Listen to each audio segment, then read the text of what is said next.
Welcome to Sarath Chandra APSC groups channel. ఈ వీడియోలో మనం ఆంధ్రప్రదేశ్లో గత 15 రోజులుగా 20 రోజులుగా జరిగిన ముఖ్యమైన కరెంట్ అఫైర్స్ ని ఎంసీక్యూస్ ఫామ్ లో మనం నేర్చుకోబోతున్నాం. ఇది పార్ట్ 1. పార్ట్ 2 గా మరికొన్ని కరెంట్ అఫైర్స్ ఎంసీక్యూస్ ఫామ్ లో వస్తాయి.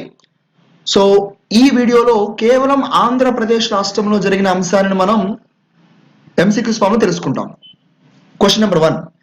In which village Andhra Pradesh government going to start electronic manufacturing cluster?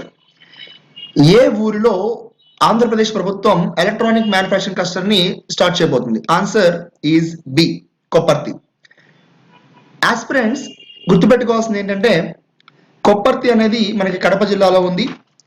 ఈ ప్రాజెక్ట్ లో ఆంధ్రప్రదేశ్ ప్రభుత్వం electronic appliances like mobile phone అవ్వచ్చు, టీవీ, రిఫ్రిజిరేటర్ ఇలాంటివి హోమ్ అప్లయన్సెస్ తో సహా ఇలాంటివి మ్యానుఫ్యాక్చరింగ్ చేయడానికి ఇక్కడ ఎస్టాబ్లిష్మెంట్ ఈ క్లస్టర్ అనేది స్టార్ట్ అయిపోతుంది.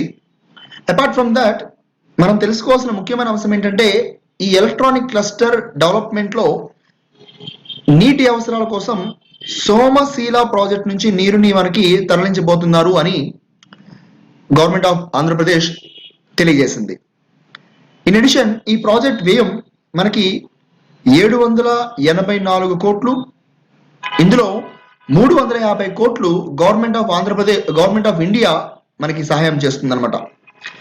ఇన్ అడిషన్ టు దిస్ ఈ ప్రాజెక్ట్ మొత్తానికి కూడా మనకి మానిటరింగ్ చేస్తుంది ఎవరు అంటే Andhra Pradesh industrial infrastructure cooperation limited. ఇది 1973లో స్థాపించబడింది. ఈ కోఆపరేషన్ లిమిటెడ్ ఈ ఆర్గనైజేషన్ మనకి ఈ ప్రాజెక్ట్ ని మానిటరింగ్ చేయబోతుంది అనమాట. ఇది మనం తెలుసుకున్న first issue. Second one, dash headed judicial preview committee for Machilipatnam port.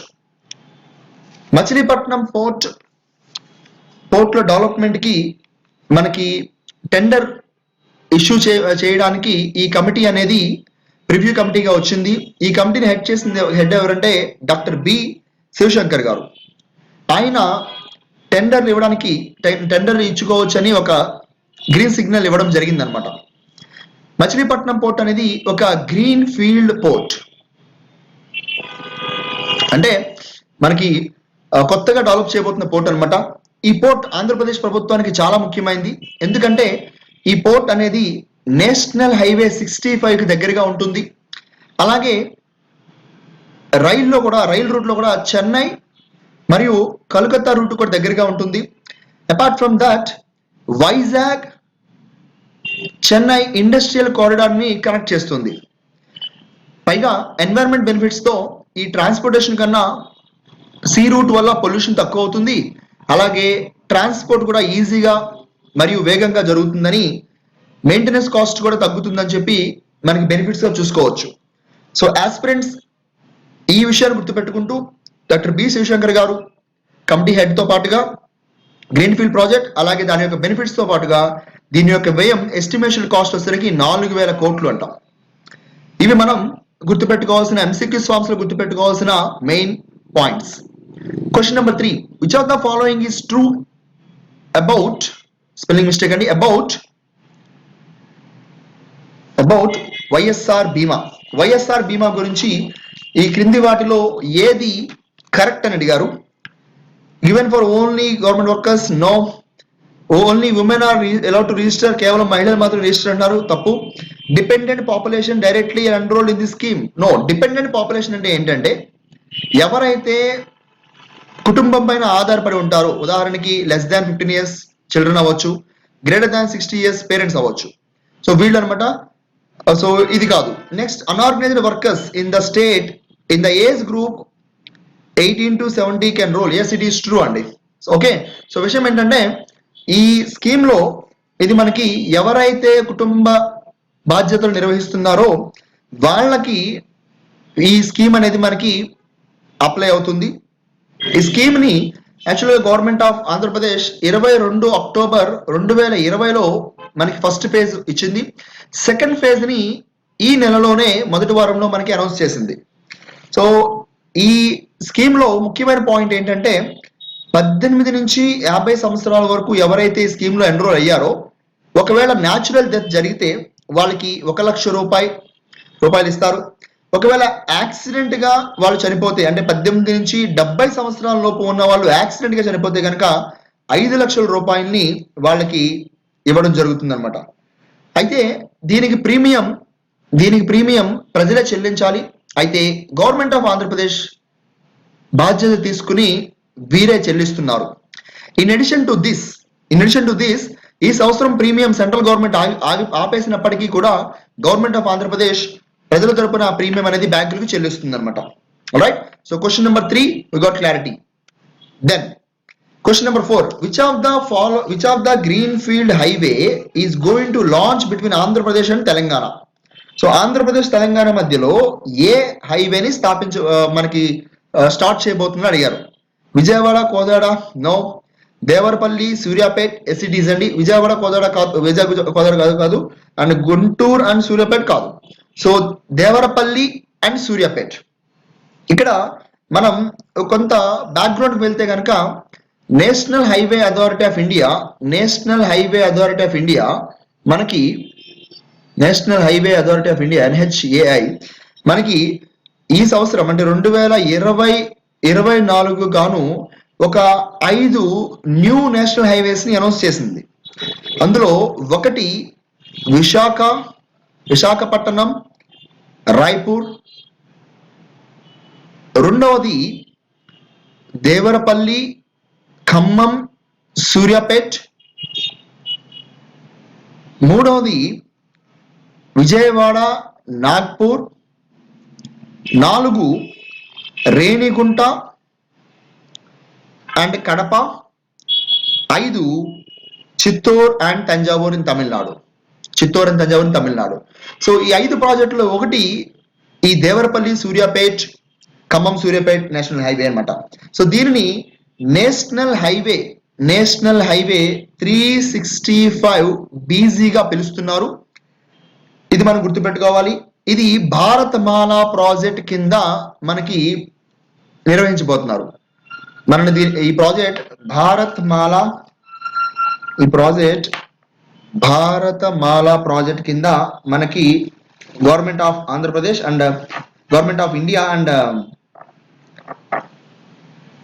India and NHAI దీన్ని నిర్వహించబోతున్నారు అనమాట. సో భారతమాల ప్రాజెక్ట్ అనేది మనకి ఇంపార్టెంట్. అది 2015లో మనకి భారతమాల ప్రాజెక్ట్ అనేది 2015లో మనకి లాంచ్ చేయడం జరిగింది. Ministry of road and transport వాళ్ళు ట్రాన్స్పోర్ట్ అండ్ హైవేస్ వాళ్ళు దీన్ని మనకి నిర్వహిస్తున్నారు అనమాట. ఓకే. ఈ స్కీమ్ ద్వారా మనకి ఏం చేస్తారంటే రోడ్ కన్స్ట్రక్షన్ అలాగే నేషనల్ హైవేస్ కన్స్ట్రక్షన్ దీనిని ఇంప్లిమెంట్ చేస్తూ ఉంటారు. Okay. So that is Bharatmala scheme brief గా తెలుసుకున్నాము. తర్వాత ఆంధ్రప్రదేశ్ తెలంగాణ గ్రీన్ఫీల్డ్ హైవే గురించి కూడా మనం తెలుసుకున్నాము. అయితే మరొక పాయింట్ నేను యాడ్ చేద్దాం ఏంటిదంటే మనకి అతి త్వరలో గోయింగ్ టు సూన్ అంటే ఐ థింక్ ఈ మంత్ కానీ నెక్స్ట్ 2 months లో కానీ 216A నేషనల్ హైవే కూడా ఫినిష్ అవ్వబోతుంది.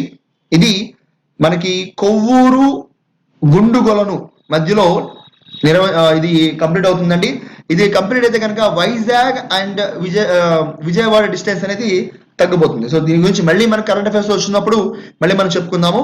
So question number 5, Etikopaka toys is famous toys in Andhra Pradesh which got GI tag, geographical indication tag, on the bank of which river Etikopaka it is located. So మనకి ఏటికొప్పాక అనేది ఒక ఊరండి, మనకి వైజాగ్ దగ్గరలో ఉంటుంది, వైజాగ్ లో ఉంటుంది. ఈ ఊర్లో ఈ టాయ్స్ చాలా ఫేమస్ అనమాట.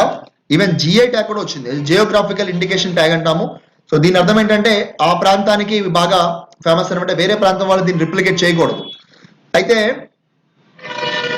ఏ రివర్ అని అడిగారు. Interesting question. ఎందుకంటే జనరల్ గా మనకి చూస్తే అవి ఎక్కడున్నాయి, ఏ రాష్ట్రం సంబంధించిన ఏ జిల్లాకు వెళ్తారు, కాకపోతే ఇందులో ఏ రివర్ దగ్గరలో ఆ ఊరు ఉంటుంది అడిగారు. Okay.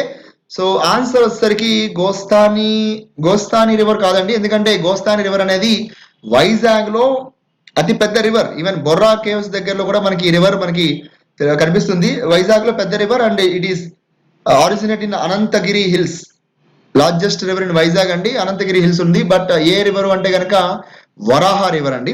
So Varaha river is the answer. Okay, Varaha river is the answer.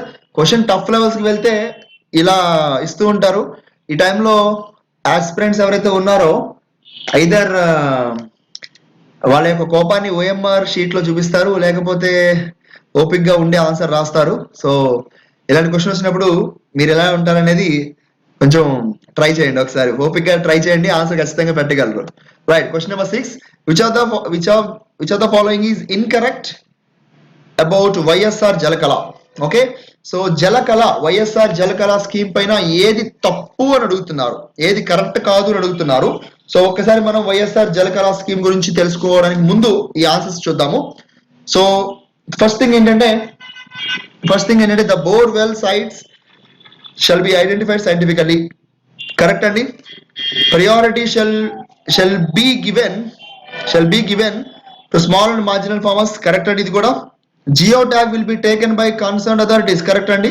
It is only launched in 4 states. No, ఇది 13 జిల్లాల్లోనే మనకి ఇది అమలు చేయబోతున్నారు. సో వైఎస్ఆర్ జలకళ అనేది one of the prestigious scheme అండి. ఎందుకంటే ఆంధ్రప్రదేశ్ లో ఇరిగేషన్ లేని ప్రాంతంలో మనకి బోర్వెల్స్ సహాయంతో ఇరిగేషన్ చేయడానికి ఆంధ్రప్రదేశ్ ప్రభుత్వం నీరు సరఫరా చేయడానికి ఆంధ్రప్రదేశ్ ప్రభుత్వం ఈ యొక్క స్కీమ్ ని ఇంప్లిమెంట్ చేస్తున్నారు. ఇందులో ముఖ్యమైన పాయింట్ ఏంటంటే ఏ రైతుకైతే 2.5 acres కంటిన్యూస్ గా ఉంటుందో వాళ్ళు డైరెక్ట్ గా ఎలిజిబుల్ అండి. ఒకవేళ 2.5 acres కన్నా తక్కువ ఉన్న రైతులు ఉంటే కనుక వాళ్ళందరూ కూడా ఈ 2.5 acres రైతులు ఎవరైతే ఉన్నారో దగ్గరలో వాళ్ళందరూ కూడా ఏకమయ్యి వాళ్ళు బోర్వెల్ కి అప్లై చేసుకోవచ్చు. ఎస్సీస్ అండ్ ఎస్టీ ఉమెన్ ఫార్మర్స్ కి ఎక్కువ ప్రయారిటీ ఇస్తారు. ఫార్మర్స్ అందరూ కూడా ఈ ప్రాసెస్ ఏంటంటే ఫార్మర్స్ అందరూ కూడా వెళ్ళి ఆ కన్సర్న్ విఆర్ఓ కానీ మనం ఫామ్ అప్లై చేసుకుంటే వాళ్ళు వెరిఫికేషన్ కోసం ఏపీడీ కానీ లేదా ఎంపీడీఓ కానీ వాళ్ళు అప్లై చేస్తారు. అక్కడి నుంచి ఒక జియాలజిస్ట్ కాంట్రాక్టర్ తో పాటుగా జియాలజిస్ట్ కూడా వస్తారు. ఈ జియాలజిస్ట్ వచ్చి ఫిజిబిలిటీ ఎంతవరకు నీరు వస్తుంది అనేది చెక్ చేసి చెప్తాం జరుగుతుంది. వీళ్ళు ఇచ్చిన రిపోర్ట్, జియాలజిస్ట్ రిపోర్ట్ అనేది మళ్ళీ ఏపీడీకి లేదా ఎంపీడీఓకి ఇస్తారు. ఆ రిపోర్ట్ తో మనకి అప్రూవల్ కోసం డిస్ట్రిక్ట్ కలెక్టర్ దగ్గరికి వెళ్తుంది లేదా జేసీ దగ్గరికి వెళ్తుంది అనమాట. సో దెన్ మనకి అప్రూవల్ వస్తుంది, బోర్వెల్ అనేది డ్రిల్లింగ్ కి వెళ్తారు. సో చాలా సైంటిఫిక్ గా తవ్విన బోర్వెల్ వేసిన చోట జియో ట్యాగ్ చేస్తారు. దాంతో అది మనకి పర్మనెంట్ గా ఎక్కడ ఉంది, ఏ లొకేషన్ లో బోర్వెల్స్ ఉన్నాయి, ఏ ప్రాంతంలో బోర్వెల్స్ ఉన్నాయి, ఎన్ని బోర్వెల్స్ ఉన్నాయి అనేది కూడా ఐడెంటిఫికేషన్ వచ్చేస్తారు. అయితే ఆంధ్రప్రదేశ్ ప్రభుత్వం ఇందులోకి అడ్వాన్స్ టెక్నాలజీస్ కూడా, for example internet of things అంటే మనకి వస్తువులు ఆర్టిఫిషియల్ ఇంటెలిజెన్స్ ద్వారా పనిచేస్తూ ఉంటాయి. ఇందులో ఏంటంటే హ్యూమన్ ఇంటర్వెన్షన్ తో పాటుగా ఫర్ ఎగ్జాంపుల్ ఎంత లోతుంది అనేది మనకి మిషన్ చెప్పబోతుంది. అలాగే ఎంత లోతులో వాటర్ వస్తాయని కూడా మనకి ఐఓటీ టెక్నాలజీ ద్వారా చెప్పించడానికి ట్రై చేస్తున్నారు. So it's a wonderful scheme అండి YSR Jalakala. Not only farming కి, సైంటిఫిక్ అడ్వాన్స్మెంట్ లో కూడా ఇది వండర్ఫుల్ స్కీమ్ గా మనం చెప్పుకోవచ్చు. Question number 7. In which city Andhra Pradesh will establish IT research university? IT research university ఏ సిటీలో ఆంధ్రప్రదేశ్ ప్రభుత్వం స్థాపించబోతుంది అని అడిగారు. So question answer is Visakhapatnam. Okay, విశాఖపట్నంలో స్థాపించబోతున్నట్టుగా గవర్నమెంట్ ఆఫ్ ఆంధ్రప్రదేశ్ అనౌన్స్ చేసిందండి. So answer is IT research university Visakhapatnam. Question number 8. For the first time in India Visakhapatnam is going to establish. Visakhapatnam మన భారతదేశంలో మొట్టమొదటిసారిగా ఏది ఎస్టాబ్లిష్ చేయబోతున్నారు క్వశ్చన్ అడిగారు. Bio park? No. Plastic park? కాదండి, ఆల్రెడీ చాలా స్టేట్స్ లో ఉన్నాయి. ఈవెన్ 2 years బ్యాక్ ఒడిషా కూడా స్టార్ట్ చేసుకుంది. పొల్యూషన్ ల్యాబ్ అనేది ఎవరీ టౌన్ లో కూడా మనకు కనిపిస్తూ ఉంటుంది. So the answer is environmental testing facility. So మీరు జస్ట్ తెలియకపోయినా సరే కొంచెం ఎలిమినేషన్ టెక్నిక్ యూజ్ చేస్తే మీరు ఇక్కడ చేయొచ్చు అనమాట. సో అన్ని క్వశ్చన్స్ తెలిసినవే రావాలనే రూల్ అయితే అస్సలు లేదు. ఒక్కొక్కసారి మీరు ఎలిమినేషన్ టెక్నిక్ కూడా వాడుకోవచ్చు. దానికి జస్ట్ కొంత అవేర్నెస్ మీరు గెయిన్ చేసుకుంటే సరిపోతుంది. సో ఎన్వైరన్మెంటల్ టెస్టింగ్ ఫెసిలిటీ అనేది మనకి వైజాగ్ లో ఫర్ ది ఫస్ట్ టైం ఎవరు స్థాపించబోతున్నారు. దీన్ని భారత్ డైనమిక్స్ లిమిటెడ్ ఆధ్వర్యంలో మనం దీన్ని స్థాపించబోతున్నాం అనమాట. సో మోస్ట్ ఇంపార్టెంట్ బిట్స్ లో ఒకటిగా నేను చెప్పబోతున్నాను. ఎన్వైరన్మెంటల్ టెస్టింగ్ ఫెసిలిటీ అని ఎక్కడ స్థాపించబోతున్నారు? వైజాగ్. ఎవరు ఆధ్వర్యంలో అంటే భారత్ డైనమిక్స్ లిమిటెడ్. గుర్తుపెట్టుకోవాల్సిన అంశాలు. Question number 9. Andhra Pradesh IT policy 2021-24 aims to develop IT concept city in. So IT concept city అనేది ఐటీ కాన్సెప్ట్ సిటీ అనేది మనకి ఎక్కడ డెవలప్ చేయబోతుందని అడిగారు. అయితే ఐటీ పాలసీ మీద నేను ఒక సపరేట్ వీడియో తీసుకురాబోతున్నాము. సో దానికన్నా ముందు ఈ ఐటీ కాన్సెప్ట్ సిటీని ఎక్కడ చేస్తున్నారు అంటే 3 cities లో చేస్తున్నారండి. 3 ఆప్షన్స్ ఇక్కడ ఒకటి ఉంది మనకి తిరుపతి కరెక్ట్ అండి. మిగిలినవి వైజాగ్ అండ్ అనంతపూర్ అండి. సో ఈ రెండు కూడా గుర్తుపెట్టుకోవాల్సిన అంశాలు. మిగిలిన ఐటీ పాలసీలో మెయిన్ అంబిషన్స్ ఏంటి, పాలసీస్ ఏంటి, పాజిటివ్స్ ఏంటి అనేది ఫర్దర్ వీడియోలో మేము తీసుకొస్తాము. క్వశ్చన్ నెంబర్ 10 అండి. Jurala Srisailam Pulichintala projects built across which river అండి. ఏ రివర్ అంటే మీకు డైరెక్ట్ గా తెలుసు, which is in news also, Krishna అండి. సో కృష్ణ అనేది ఆన్సర్. సో ఇప్పుడు మనకి చెప్పేది ఏంటంటే నేను దీనిపైన కూడా అసలు రివర్ డిస్ప్యూట్ ఎలా మొదలైంది, ఏంటి కాన్స్టిట్యూషన్ గా సొల్యూషన్స్ ఏంటి అనేది మనం group one mains point of వ్యూలో క్వశ్చన్ ఫార్మాట్ తో పాటుగా ప్రిలిమ్స్ లో కూడా ఏ విధంగా కవర్ అవుతుంది అనేది మనం కమింగ్ అప్ వీడియోస్ లో చేద్దాము. So this is part 1 for group 1 and group 2 exams. So మీరు ఈ వీడియోని షేర్ చేయండి అండ్ ఫర్దర్ గా మనం పార్ట్ 2 కూడా చూద్దాము. Thank you so much and జై హింద్.